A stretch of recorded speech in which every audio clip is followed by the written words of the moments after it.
여러분, 살아오며 단 한 번이라도 이런 말을 들어본 적이 있습니까? 그 정도 능력으로 뭘 하겠어? 시골 출신이 뭘 한다고 나서 배운 것도 없는 사람이 무슨 회사를 하겠다는 거야. 이 말들은 사람의 가슴을 가장 깊게 찌르는 칼처럼 다가옵니다. 기분이 상하고 얼굴이 뜨거워지고 자존심이 흔들리죠. 저 역시 그랬습니다. 강원도 통천의 가난한 농가에서 태어나 고등학교조차 나오지 못했던 청년 정주영.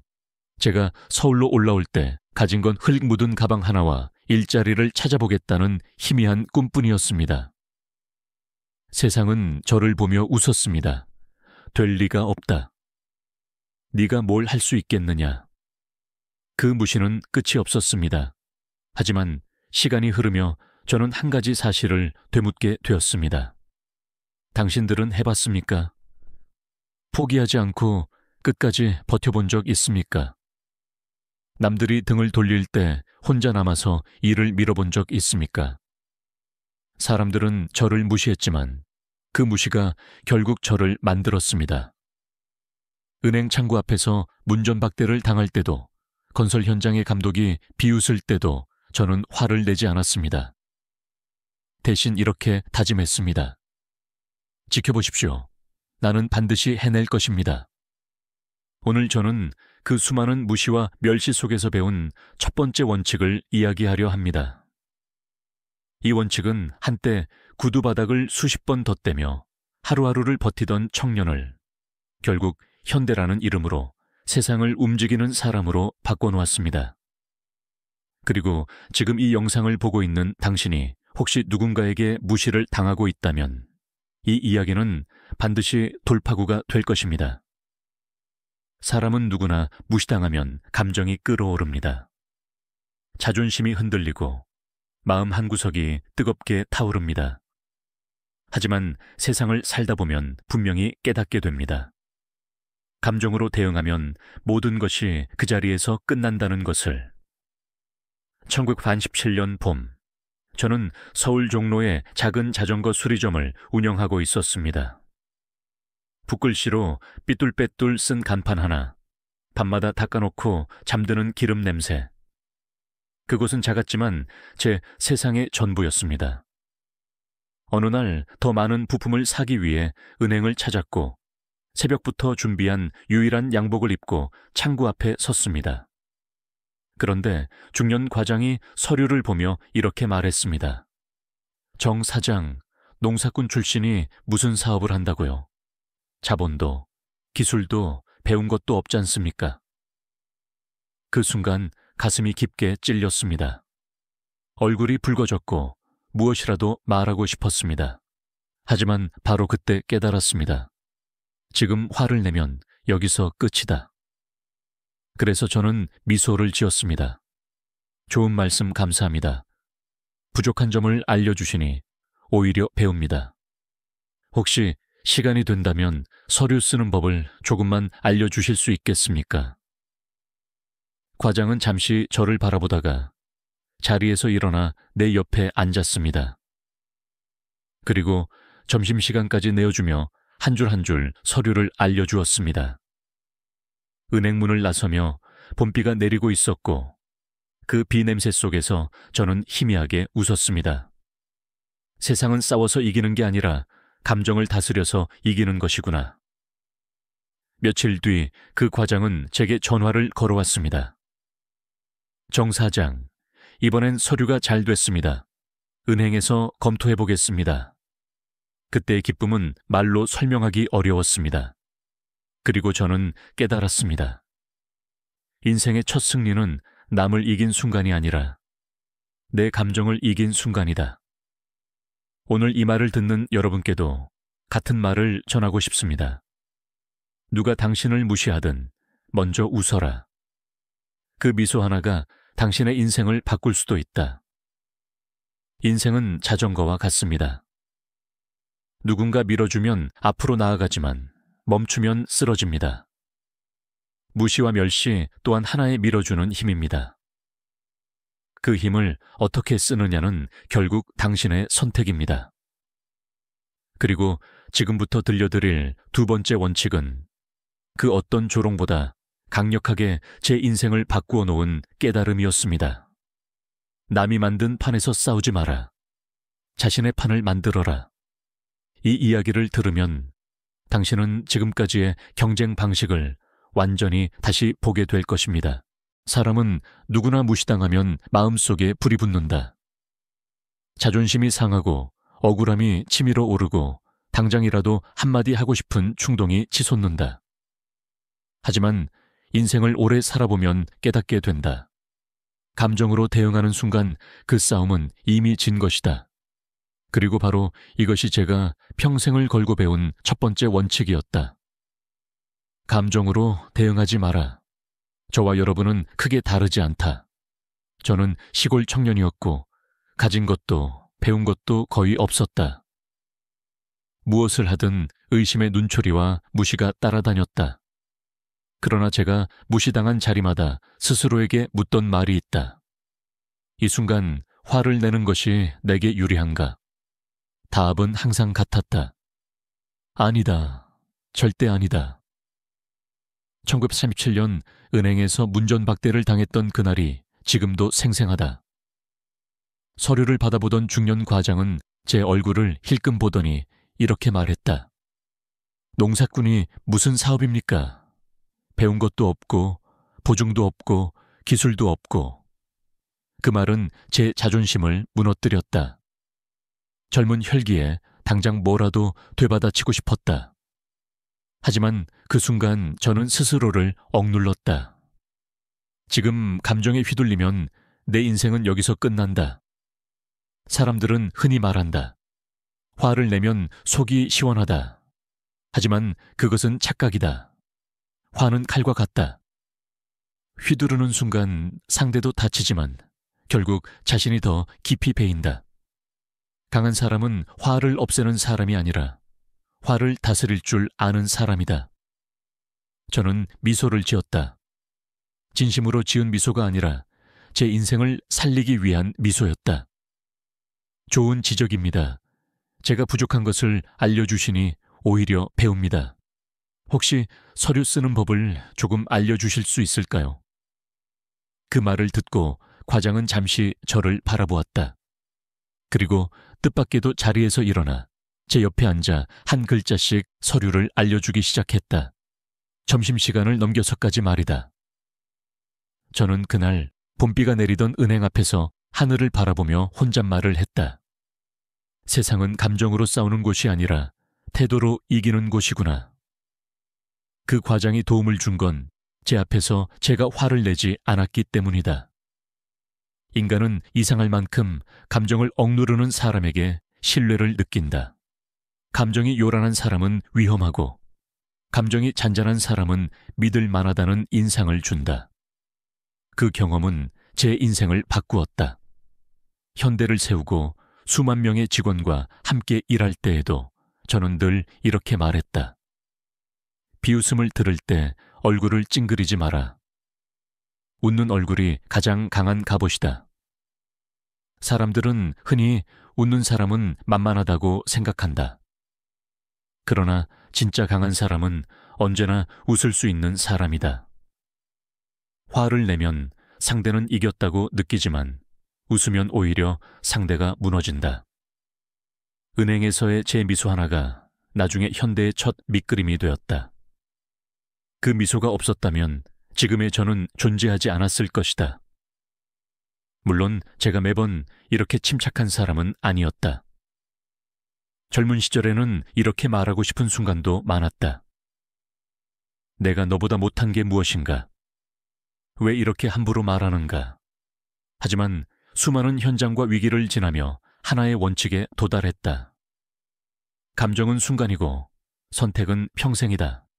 저는 수리점에서 하루 14시간씩 일하며 손톱 밑에 기름이 끼고 손바닥에 굳은 살이 박여 있을 때에도 어떤 부자가 제 손을 보고 말하더라도 화내지 않았다. 손이 참 더럽네요. 그때 저는 이렇게 말했다. 예, 손은 더럽지만 마음은 깨끗합니다. 그 한마디가 사람들을 다시 돌아오게 했다. 세상은 의외로 단순하다. 화를 날 내면 사람이 떠나고 미소를 지으면 사람이 돌아온다. 여기서 잠시 여러분께 질문 하나를 드리고 싶다. 당신이 마지막으로 감정 때문에 후회한 순간은 언제입니까? 잠시 생각해보라. 그 순간 감정이 아닌 태도로 대응했다면 어떻게 되었을까? 인생은 이런 작은 장면 하나가 흐름을 바꾼다. 현대건설을 세운 뒤에도 저는 많은 직원들에게 말하곤 했다. 감정은 에너지다. 잘 쓰면 힘이 되고 잘못 쓰면 폭탄이 된다. 섬세하게 다스릴 줄 아는 사람만이 결국 큰 일을 해낸다. 감정을 다스리는 것은 단순한 인내가 아니다. 그것은 전략이다. 명확한 승리 전략이다.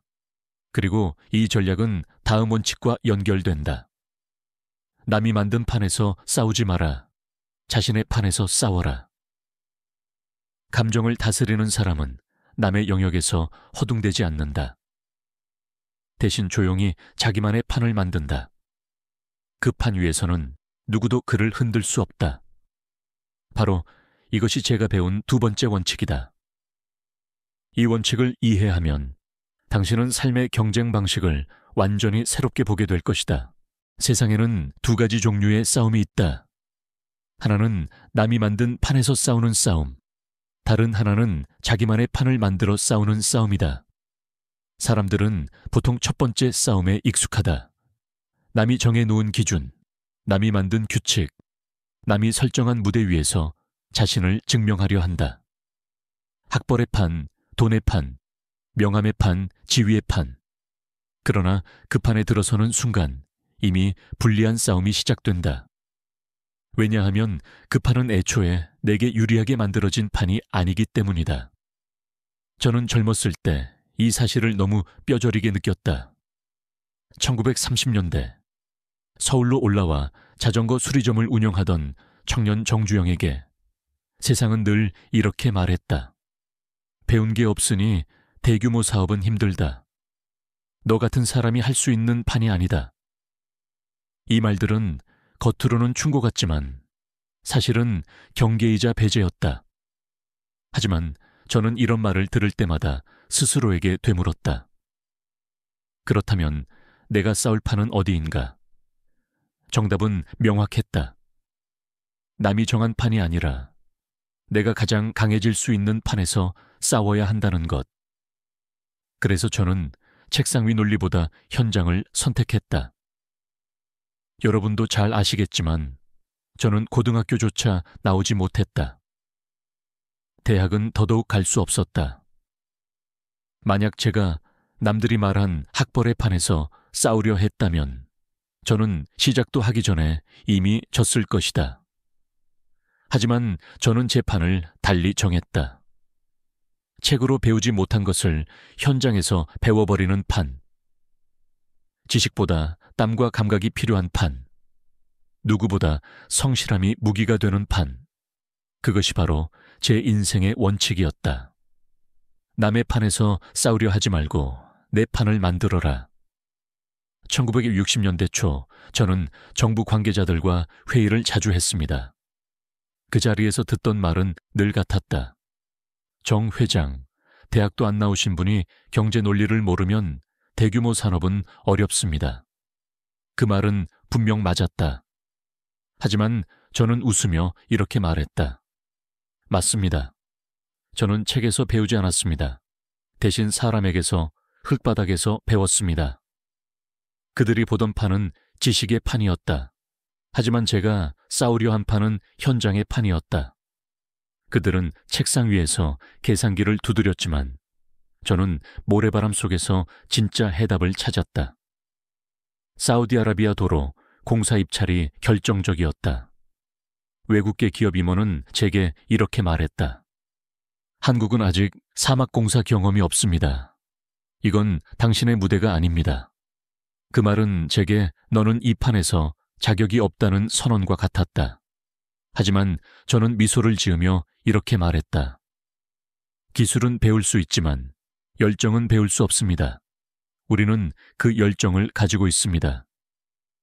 그 말 한마디는 무대 전체의 분위기를 바꾸었다.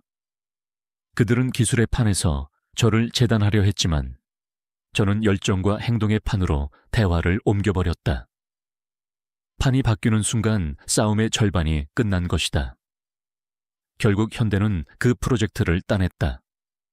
사람들은 종종 묻는다. 정 회장, 어떻게 그런 불가능해 보이는 일을 해내셨습니까? 저는 늘 이렇게 답한다. 그건 제가 남이 만든 판에서 싸우지 않았기 때문입니다. 그리고 이 원칙은 사막에서 더욱 확고해졌다. 섭씨 50도가 넘는 열기 속, 모래바람이 눈을 막아 앞이 보이지 않는 가운데서 저는 젊은 직원들에게 말했다. 여기서 책 이야기를 해봤자 소용없다. 우리가 가진 건 현장의 감각 하나다. 그게 우리의 무기다. 그 한마디에 직원들의 눈빛이 바뀌었고 모래폭풍 속에서도 하루 16시간씩 일해 결국 도로를 완성해냈다. 여기서 여러분께 묻고 싶다. 지금 당신은 누구의 판에서 싸우고 있는가? 어쩌면 남이 정한 기준 속에서 자신을 증명하려고 애쓰고 있진 않은가? 그 판에서 아무리 노력해도 나를 알아주지 않는다고 속이 타고 있지는 않은가? 만약 그렇다면 오늘 이 이야기를 통해 반드시 기억해야 한다. 남이 만든 기준은 남의 기준일 뿐이다.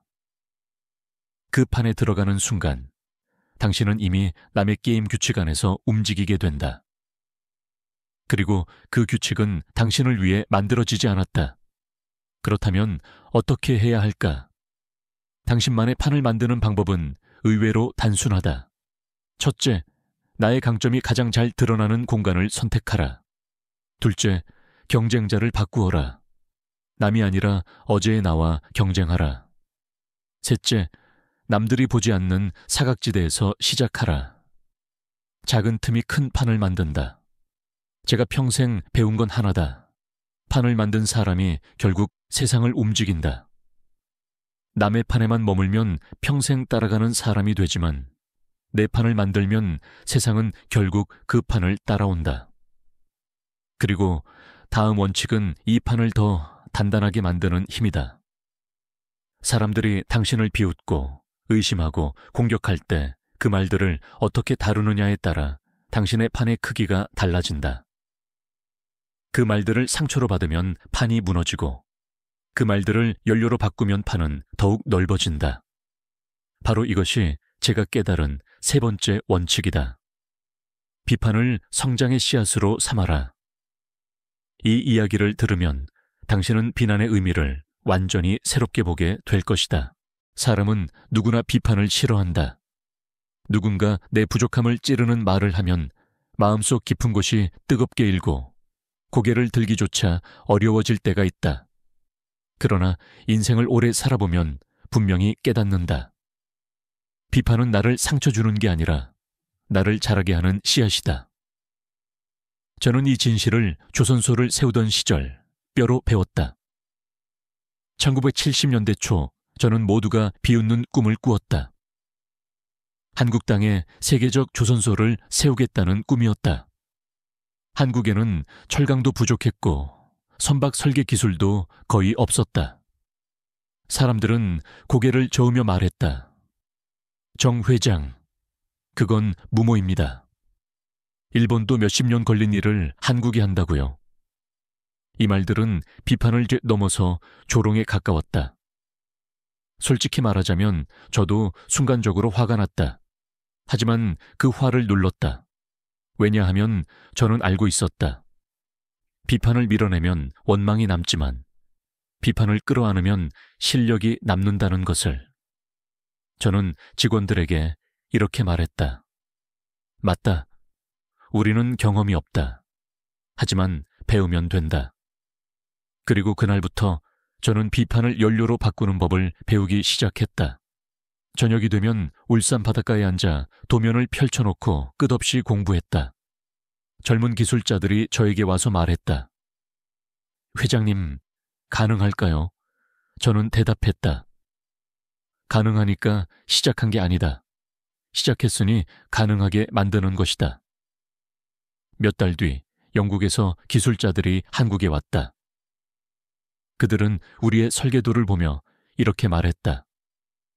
이건 어린아이 초의 낙서 수준입니다. 그 말에 기술자들은 얼굴이 붉게 달아올랐다. 저도 속이 타올랐다. 하지만 저는 미소를 지었다. 좋은 지적 감사합니다. 그럼 어디서부터 배워야 할까요? 그들은 당황했다. 비판에 화내지 않는 사람을 본 적이 없었기 때문이다. 저는 그들을 따라다니며 물었다. 왜 이 곡선을 이렇게 잡습니까? 왜 이 철판을 사용합니까? 그 질문들이 쌓이고 하나씩 이해가 깊어지면서 설계도는 점점 더 단단해졌다. 그들은 귀찮아하며 대답하던 처음과 달리 시간이 지나자 저를 존중하기 시작했다. 떠나기 전 그중 한 사람이 말했다. 당신은 우리가 본 사람 중 가장 빠른 학습자입니다. 저는 웃으며 말했다. 당신들이 좋은 스승이었기 때문입니다. 그들의 비판이 없었다면 현대 조선소는 존재조차 하지 못했을 것이다. 비판은 나를 무너뜨리려 온 것이 아니라 나를 일으켜 세우기 위해 온 신호였다.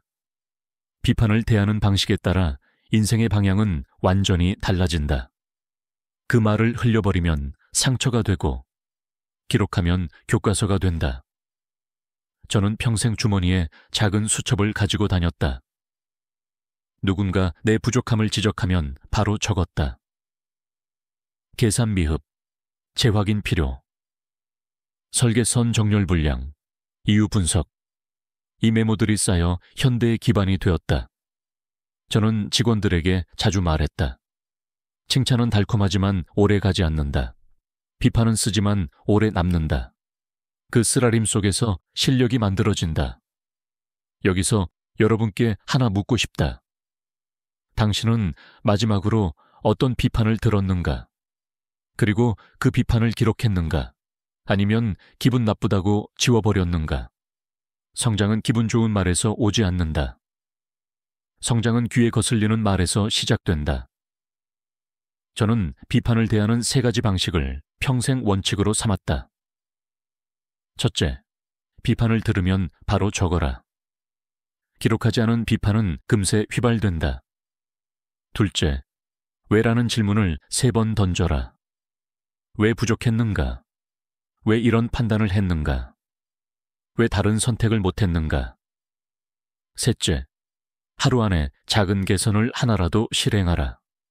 행동 없는 비판 수용은 자기 기만일 뿐이다. 비판은 상처의 언어가 아니라 방향의 언어다. 그 언어를 이해하는 사람만이 성장한다. 한 번은 젊은 직원이 제게 물었다. 회장님, 왜 그렇게 사람들의 비판을 꼼꼼하게 들으십니까? 저는 이렇게 대답했다. 나는 대학을 나오지 못했다. 그래서 사람의 말이 내 교과서였다. 그 말은 진실이었다. 그렇게 수많은 비판 속에서 저는 강철이 되어갔다. 사람들은 저를 고집쟁이라고 불렀지만 사실 그 고집 속에는 언제나 열린 귀가 있었다.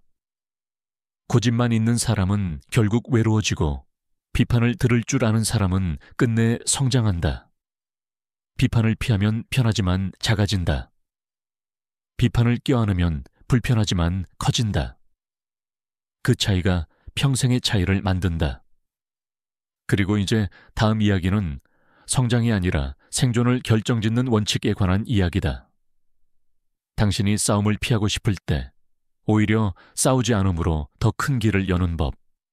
한 걸음 물러섬이 어떻게 인생을 반전시키는지 다음 원칙에서 보여드리겠다. 세상은 흔히 말한다. 강한 사람이 이긴다. 그러나 저는 인생을 살며 전혀 다른 사실을 깨달았다. 진짜 강한 사람은 필요할 때 한 걸음 물러설 줄 아는 사람이다. 이것이 제 4번째 원칙이다. 한 걸음 물러서라. 물러섬은 패배가 아니라 지혜다. 1970년대 초 정부 고위 인사들과 대기업 대표들이 한자리에 모여 울산 조선소 확장 계획을 논의하던 때였다. 그곳에서 한 장관이 제게 말했다. 정 회장, 일본도 수십 년 걸린 조선 산업을 현대가 몇 년 만에 한다고요. 그건 욕심입니다. 무모합니다. 회의실 분위기가 순간 얼어붙었다. 많은 사람들이 제가 그 자리에서 반박하거나 분명한 근거로 싸울 거라고 생각했다. 그러나 저는 천천히 자리에서 일어나 고개를 숙였다. 좋은 말씀 감사합니다. 그 조언을 귀하게 새기겠습니다. 사람들은 놀랐다. 그날 회의에서 가장 의외의 장면이었다. 하지만 저는 알고 있었다. 정면으로 부딪히는 싸움보다 한 걸음 물러섰을 때 얻는 신뢰가 더 크다는 것을. 회의가 끝난 뒤 저는 바로 수첩을 꺼내 적었다. 기술 인력 확보, 자금 대비 필요, 장관 조언, 즉시 반영. 그날 밤부터 저는 기술자 확보와 자금 구조를 다시 짜기 시작했다. 몇 달 뒤 그 장관이 저를 찾아와 조용히 물었다. 정 회장, 그때 제 말을 정말 진심으로 들은 겁니까? 저는 미소를 지으며 대답했다. 예. 장관님 말씀 덕분에 준비가 훨씬 빨라졌습니다. 그는 잠시 저를 바라보다가 이렇게 말했다. 화낼 줄 알았는데 당신의 태도를 보고 오히려 내 생각이 바뀌었습니다. 그날 이후 그는 현대의 가장 든든한 조력자 중 한 명이 되었다. 그때 저는 확신했다. 한 걸음 물러서는 것은 패배가 아니라 여유이며 그 여유는 상대의 마음을 움직인다. 세상은 싸움으로 움직이지 않는다. 침묵으로 설득되고 겸손으로 이어진다. 현대건설을 키우던 시절에도 비슷한 일이 있었다. 한 현장에서 감리관이 제게 말했다. 정 사장, 이 설계는 잘못됐습니다. 이런 식으로는 절대로 안 됩니다. 순간 모두가 제 얼굴을 바라보았다. 제가 화를 낼 줄 알았기 때문이다. 하지만 저는 웃으며 말했다. 좋은 지적 감사합니다. 그럼 어떤 방식이 더 좋겠습니까? 감리관은 놀란 듯 저를 바라보았다. 그날 저녁 그는 자발적으로 남아 새로운 구조 설계를 다시 검토해 주었다. 결과는 예정보다 한 달 빠른 완공이었다. 저는 그 순간 더 깊이 깨달았다.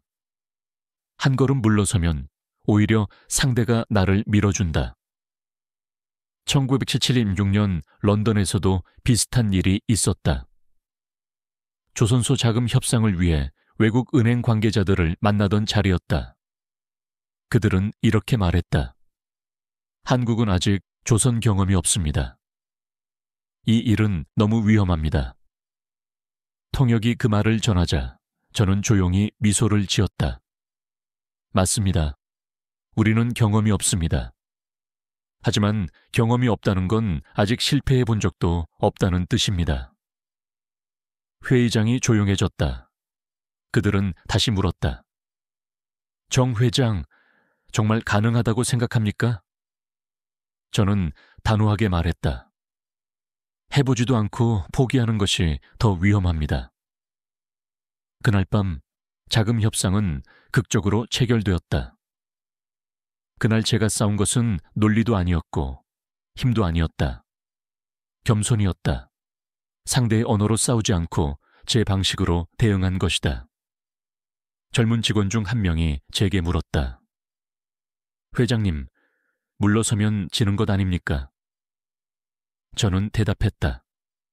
물러서면 잠시 지는 것 같지만 결국 상대는 내게 빚진다.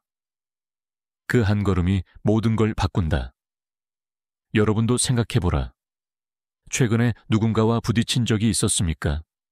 그때 당신은 이기려고 했습니까? 아니면 이해하려 했습니까? 사람은 이기려고 하면 마음을 닫고 이해하려 하면 마음을 연다. 그 차이가 관계의 미래를 결정한다. 세월이 흐르며 저는 한 가지 진실을 더 배웠다. 나를 공격하던 사람 중 몇몇은 훗날 내 가장 큰 동지가 되었다는 사실이다. 그들은 이렇게 말했다. 정 회장은 이상합니다. 화낼 때 웃고 공격받을 때 침묵하니. 저는 대답했다. 그래서 오래 버텼습니다. 사람들은 강한 사람이 오래 간다고 믿는다. 그러나 저는 다르게 본다. 강한 사람은 무너지지만 지혜로운 사람은 오래 간다. 지혜로운 사람은 싸움보다 길을 택하고 자존심보다 사람을 남긴다. 한 걸음 물러섬은 굴욕이 아니라 전략이다. 당신이 한 걸음 물러설 수 있다면 상대는 두 걸음 당신을 향해 다가온다. 결국 인생은 이기고 지는 싸움이 아니라 얼마나 많은 마음을 얻느냐의 문제다. 그리고 이 다음 이야기는 그 마음을 지키는 법, 누구와 함께 가야 하고 누구를 떠나보내야 하는지에 대한 이야기다. 불필요한 인연을 정리하라. 당신의 인생을 지키기 위한 5번째 원칙이 이어질 것이다. 사람은 평생 수많은 인연을 만난다. 어떤 인연은 내 손을 잡아 끌어주는 사람이고 어떤 인연은 겉으론 웃지만 속으론 나를 이용하려는 사람이다. 젊었을 때의 저는 이 차이를 구별하지 못했다. 사람이라면 누구든 믿으려 했고 함께 가면 모두 도움이 될 것이라 생각했다. 그러나 사업을 키우고 위기를 지나며 분명히 깨달았다. 모든 인연이 내 삶을 이롭게 하는 것은 아니다. 그래서 저는 5번째 원칙을 세웠다. 불필요한 인연은 정리하라. 1970년대 후반 현대그룹이 급성장하던 시기였다. 회사가 커지자 수많은 사람들이 몰려왔다. 사업 제안을 들고 오는 사람, 기회만 노리고 접근하는 사람, 겉으로는 공손하지만 속으로는 계산만 하는 사람들. 그들은 모두 자신의 목적을 위해 다가왔지만 저는 처음엔 그들의 진심을 구별할 수 없었다. 그래서 모두를 믿었다. 하지만 믿음은 언제나 시험을 거친다. 어느 날이었다. 제가 가장 신뢰하던 한 임원이 회사의 중요한 계약 정보를 외부에 흘렸다는 사실을 알게 되었다. 처음엔 믿기지 않았다. 설마 그 사람은 아닐 것이다. 하지만 증거는 명확했다. 직접 불러 물었지만 그는 끝까지 부인했다. 그날 밤 저는 잠을 이루지 못했다. 30년 가까이 함께했던 사람을 내보내야 했다. 다음 날 저는 그에게 말했다. 자네를 원망하지는 않네. 그러나 이 일은 함께 갈 수 없네. 그는 묵묵히 고개를 숙이고 회사를 떠났다. 그날 이후 저는 분명한 원칙을 세웠다. 정이 아니라 원칙으로 사람을 보라. 사람들은 종종 저를 냉정한 사람이라고 불렀다. 맞다. 나는 냉정했다. 그러나 냉정하지 않았다면 현대는 오래 가지 못했을 것이다. 기업은 감정으로 굴러가는 것이 아니라 신뢰로 굴러간다. 그 신뢰가 무너지면 아무리 큰 배도 한순간에 침몰한다. 저는 직원들에게 늘 말했다. 항상 내 말을 맞장구 치는 사람이 진짜 아군이라 생각하지 마라. 때로는 쓴소리 하는 사람이 진짜 아군이다. 1980년대 초 한 중견 간부가 나에게 불만을 털어놓았다. 회장님, 저 사람은 능력이 부족합니다. 팀 분위기를 흐립니다. 저는 조용히 듣고 물었다. 그럼 자네는 그를 도우려 했나? 그는 아무 말도 하지 못했다. 그날 오후 저는 전 직원에게 메모 한 장을 보냈다. 사람은 잘을 줄 알아야 한다. 그러나 그보다 먼저 도울 줄 알아야 한다. 이 문장은 훗날 정주영의 인사 철학이라고 불렸다. 저는 평생 사람을 통해 배웠다. 어떤 사람은 단 한 번의 진심으로 평생의 인연이 되고 어떤 사람은 수십 번의 미소 뒤에 숨은 속셈을 드러내기도 한다. 그 차이를 구별하는 일은 때로 사업의 성패, 인생의 갈림길을 결정한다. 기억에 남는 일이 있다. 1960년대 한 거래처 사장이 제게 대놓고 말했다.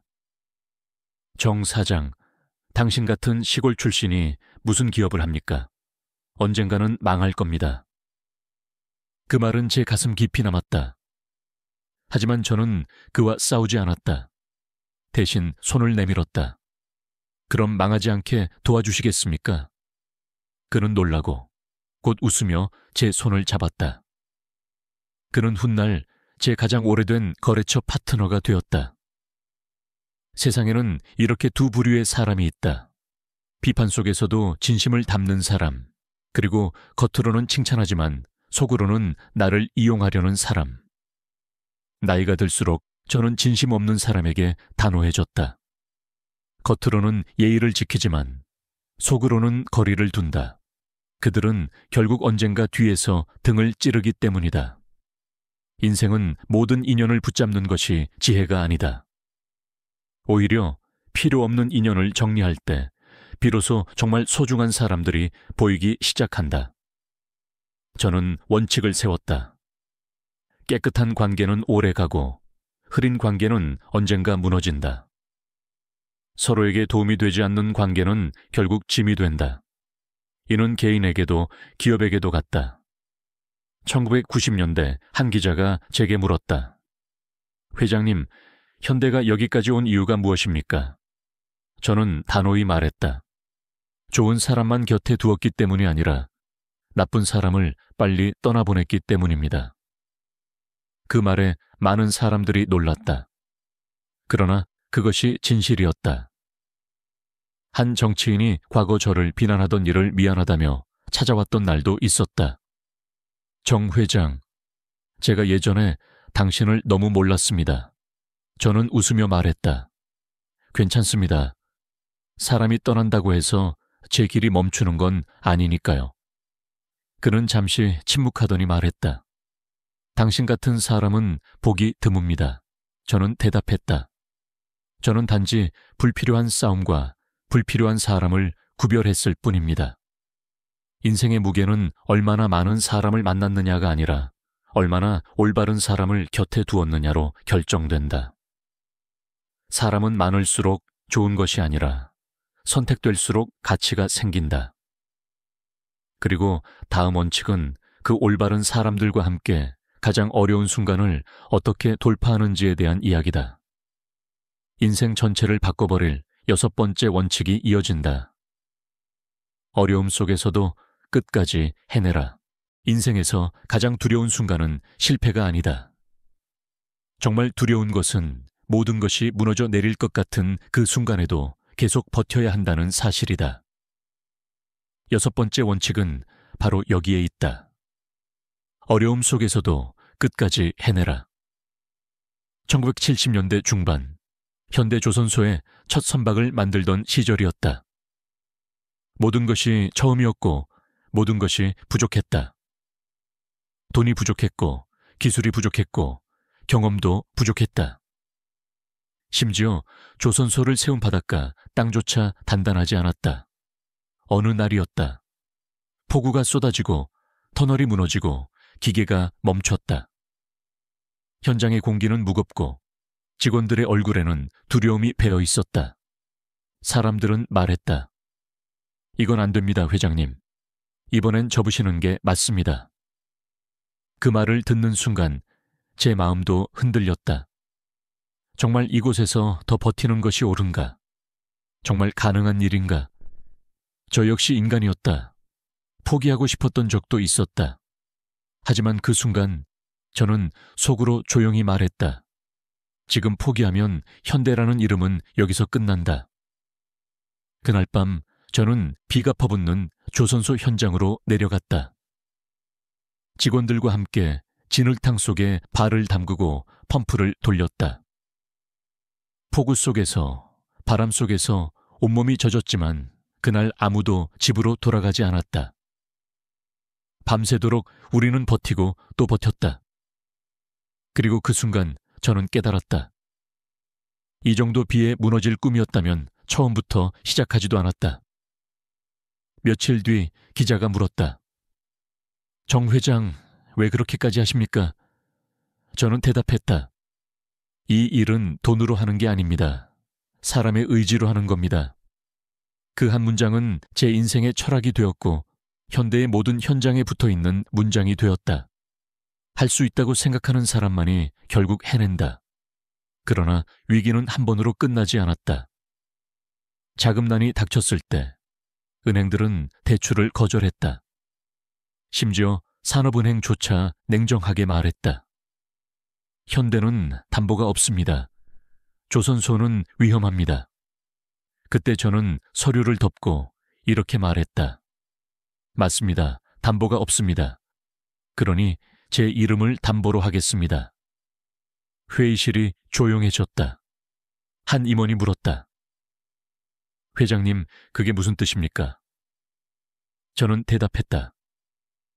조선소가 무너지면 제 이름도 끝입니다. 하지만 성공하면 한국이 바뀝니다.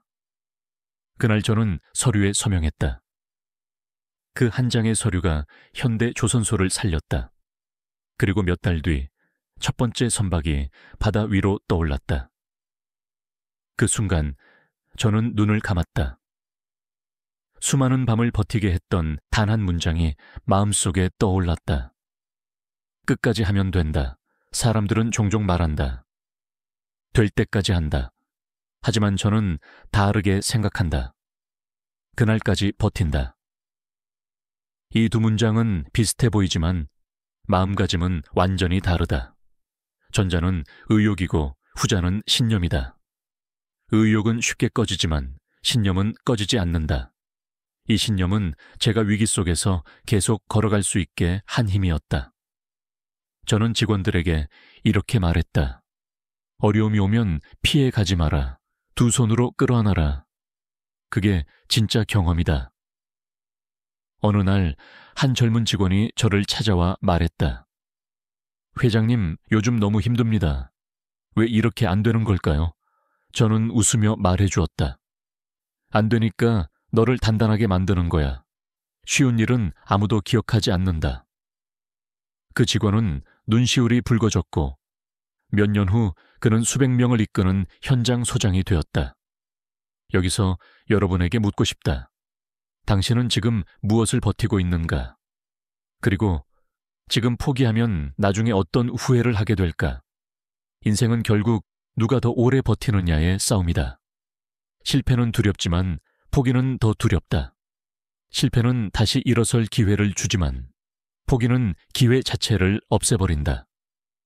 제가 조선소에서 배운 가장 중요한 교훈은 이것이다. 기적은 마지막 한 걸음을 남겨두고 포기하지 않는 사람에게 찾아온다.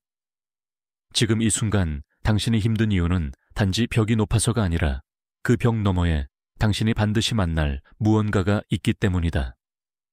그 무언가를 만나기 위해 필요한 건 단 하나, 끝까지 버티는 것이다. 다음 이야기는 제가 인생 마지막 순간까지 붙들었던 원칙, 그 어떤 성공보다 더 깊고 더 오래 남는 가치에 대한 이야기다. 그건 바로 사람을 남겨라. 성공은 사라지지만 사람은 남는다.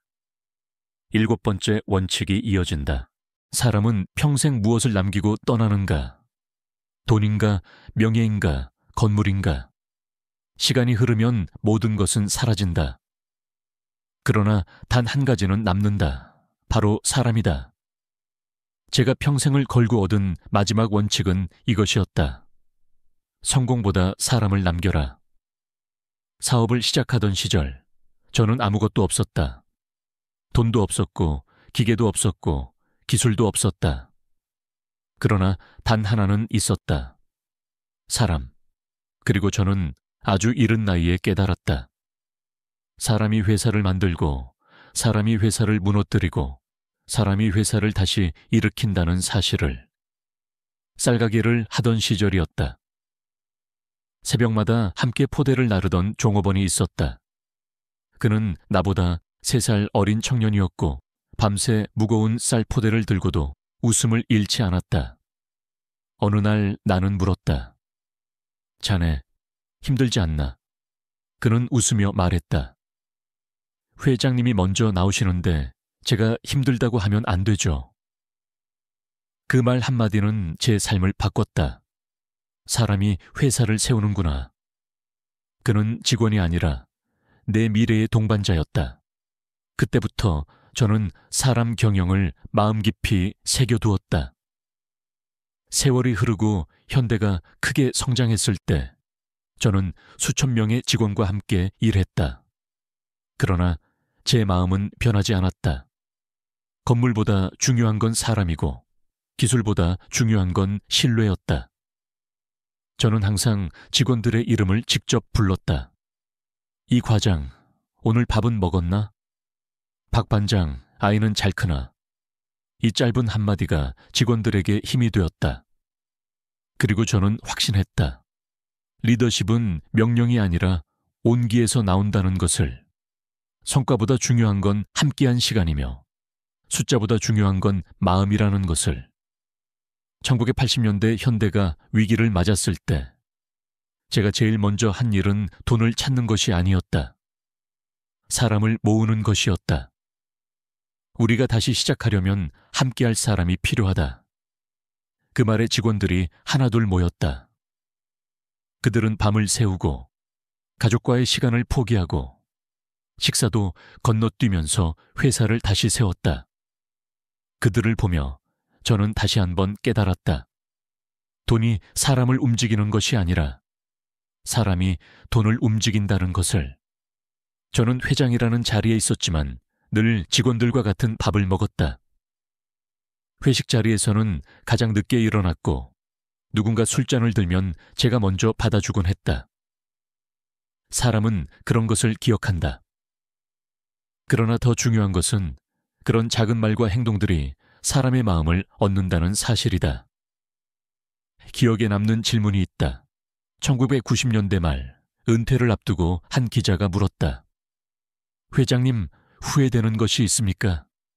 저는 잠시 생각한 뒤 대답했다. 사람을 더 믿지 못한 것.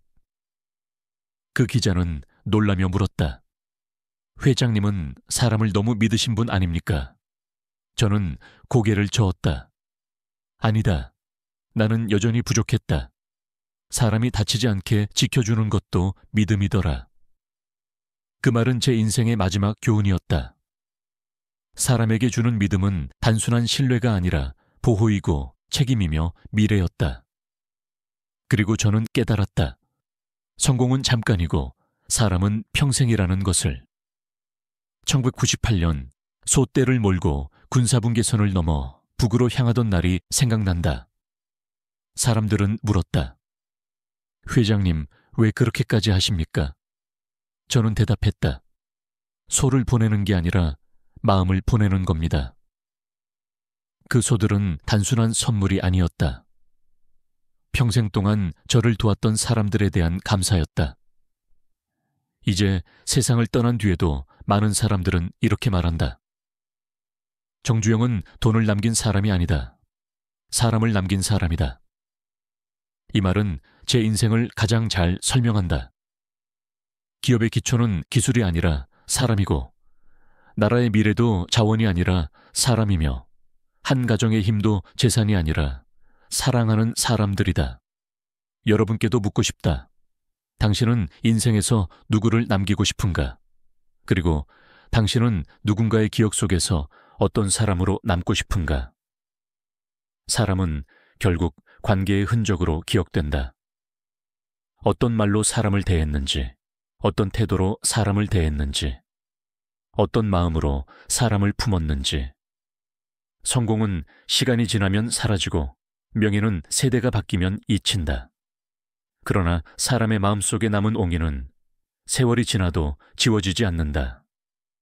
제가 마지막으로 남기고 싶은 말은 이것이다. 사람은 사라지지 않는다. 마음속에 남는다. 그리고 다음 장에서는 이 7가지 원칙을 한 줄로 정리하고 당신의 삶의 기준을 다시 세울 마지막 메시지를 전하려 한다. 이 원칙들을 기억하는 순간 당신의 인생 또한 새로운 방향으로 움직이기 시작할 것이다. 인생을 살다 보면 누구나 한 번쯤은 질문하게 된다. 무엇이 나를 일으켜 세우는가? 무엇이 나를 다시 걷게 만드는가? 저는 평생을 현장에서 보내며 흙을 만지고 바람을 맞고 땀을 흘리며 그 답을 찾았다. 그 답은 이 7가지 원칙이었다. 오늘까지 여러분과 함께 걸어온 이야기를 마지막으로 정리해보고자 한다. 한 줄 한 줄이 저의 평생과 같았던 문장들이다. 첫째, 감정으로 대응하지 마라. 사람의 첫 번째 실패는 감정에서 시작된다. 화를 내는 순간 판단은 흐려지고 억울함을 쫓는 순간 기회는 멀어진다. 감정을 다스리는 사람만이 더 큰 싸움을 준비할 수 있다. 저는 은행 창구에서 그 사실을 처음 배웠다. 분노를 눌러 웃음으로 답했을 때 기회는 비로소 제 쪽으로 움직이기 시작했다. 둘째, 남이 만든 판에서 싸우지 마라. 세상은 늘 기준을 내세우고 자격을 말한다. 그러나 남이 만드는 기준은 남을 위한 기준일 뿐이다. 저는 학벌의 판이 아니라 현장의 판에서 싸웠다. 책상 앞이 아니라 모래바람 속에서 답을 찾았다. 판을 만든 사람이 결국 세상을 움직인다. 이것은 평생 변하지 않는 진리다. 셋째, 비판을 성장의 씨앗으로 삼아라.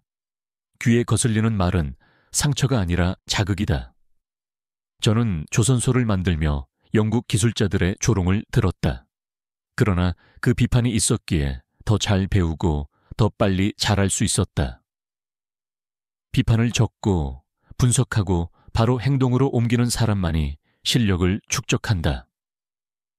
넷째, 한 걸음 물러서라. 물러서면 지는 것 같지만 실은 상대를 내 쪽으로 끌어당기는 힘이 된다. 장관 앞에서 고개를 숙였던 그 순간 그는 내 가장 큰 조력자가 되었다. 겸손은 패배가 아니라 전략이다. 싸움보다 설득이, 말보다 침묵이 더 강할 수 있다. 다섯째, 불필요한 인연은 정리하라. 사람은 인생의 힘이고 동시에 인생의 위험이기도 하다. 나를 이용하려는 사람을 곁에 두면 언젠가 반드시 큰 균열이 생긴다. 반대로 진심을 가진 사람은 말 한마디로 내 인생을 바꾼다.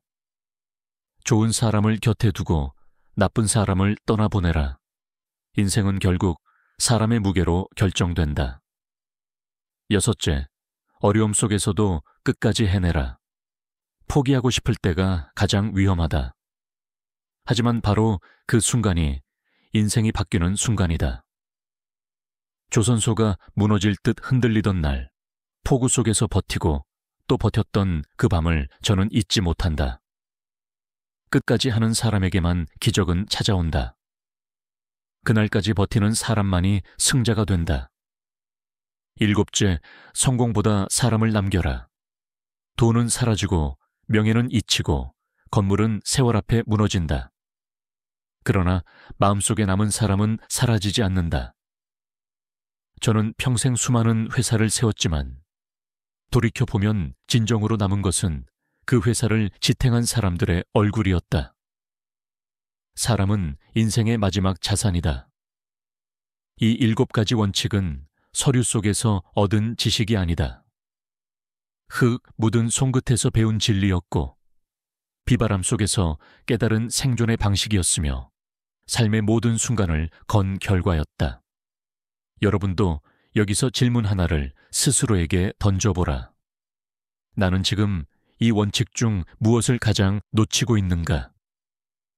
감정에 흔들리고 있는가? 남이 만든 기준에서 허덕이는가? 비판을 피하고 있는가?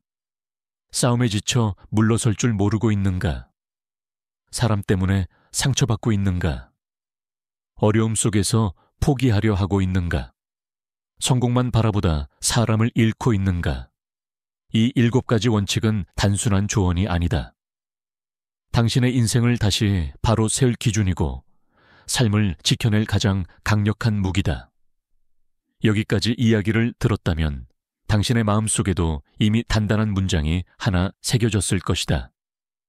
끝까지 한다. 이 4글자가 사람을 바꾸고 회사를 바꾸고 나라를 바꾸고 한 인생의 흐름을 바꾸기도 한다. 마지막으로 제가 평생 마음에 품었던 짧은 명언 3가지를 전하고 싶다. 첫째, 해보는 자가 이긴다. 시도하지 않는 사람은 평생 같은 자리에 남지만 해보는 사람은 비록 넘어져도 앞으로 넘어간다. 둘째, 사람이 답이다.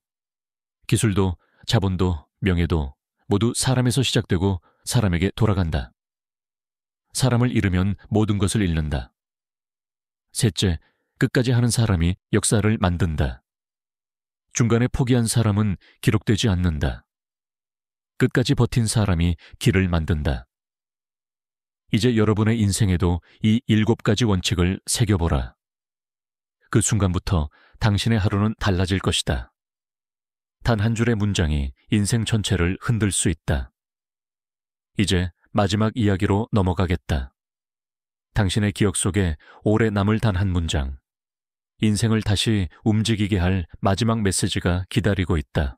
인생을 돌아보면 화려한 순간보다 버텨야 했던 순간이 더 많다. 사람들은 늘 결과만 본다. 완성된 건물, 떠오른 선박, 성공한 기업. 그러나 그 뒤에는 누구도 보지 못한 수천 번의 선택, 수십 번의 흔들림, 그리고 포기하지 않으려는 마지막 한 걸음이 있었다. 저는 평생을 걸고 한 가지 사실을 배웠다. 인생은 운이 아니라 태도다. 바람이 불 때 맞서는 것이 아니라 그 바람 속에서도 끝까지 걸어가는 태도. 그리고 오늘 이 긴 여정을 함께 걸어온 여러분께 마지막으로 남기고 싶은 말이 있다. 누가 뭐라 해도 결국 해본 사람이 이긴다. 저는 특별한 재능을 가진 사람이 아니었다. 부유한 집에서 태어나지도 않았고 좋은 교육을 받은 것도 아니었다. 가난한 농가에서 태어나 손에 잡히는 것이라고는 흙 묻은 가방 하나와 해보겠다는 마음뿐이었다. 제가 가진 유일한 힘은 끝까지 해보겠다는 태도였다. 사람들은 제게 자주 물었다. 회장님, 어떻게 그렇게 큰 일을 해내셨습니까? 그러면 저는 항상 웃으며 이렇게 말했다. 나는 특별한 사람이 아니오. 다만 끝까지 해봤을 뿐이오. 돌아보면 인생은 언제나 같은 질문을 던졌다. 포기할 것인가? 계속할 것인가? 그때마다 저는 마음속으로 한 문장을 되뇌었다. 끝까지 한다.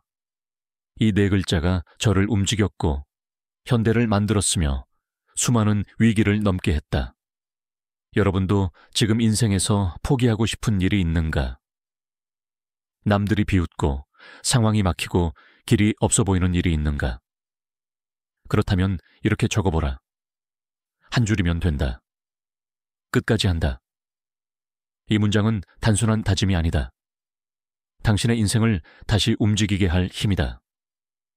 포기는 문을 닫지만 버티는 마음은 새로운 문을 연다. 성공은 사라지고 명예는 흐려지고 재산은 세월 속에 흩어진다. 그러나 사람의 마음속에 남은 당신의 흔적은 사라지지 않는다. 길을 만든 사람, 마음을 나눈 사람, 끝까지 걸어간 사람. 그 사람이 진짜 성공한 사람이다. 그리고 이제 마지막으로 제가 평생 품어온 문장을 여러분께 조용히 건네고 싶다. 인생은 해보는 자의 것이다. 여러분이 어디서 시작했든, 무엇을 잃었든, 어떤 상처가 있든, 해보는 사람에게는 여전히 길이 있다. 마지막 한 걸음을 내딛는 사람에게는 언제나 새로운 아침이 온다. 오늘 이 이야기가 당신의 마음에 작은 용기 하나라도 남겼기를 바란다. 만약 이 말이 마음에 닿았다면 좋아요는 작은 동의의 표현일 뿐이다. 당신의 생각을 댓글로 남겨달라. 그 한 문장이 또 다른 누군가의 삶을 바꿀 수 있다. 그리고 이 이야기가 필요하다고 생각되는 사람이 있다면 함께 나누길 바란다. 그 사람에게 큰 힘이 될 수 있다. 앞으로 더 깊은 이야기들을 당신과 함께 나누고 싶다. 구독은 자연스러운 선택일 것이다. 인생의 마지막까지 지지 않는 마음으로 걸어가라. 당신의 이름이 누군가의 기억 속에서 따뜻하게 남기를 바란다.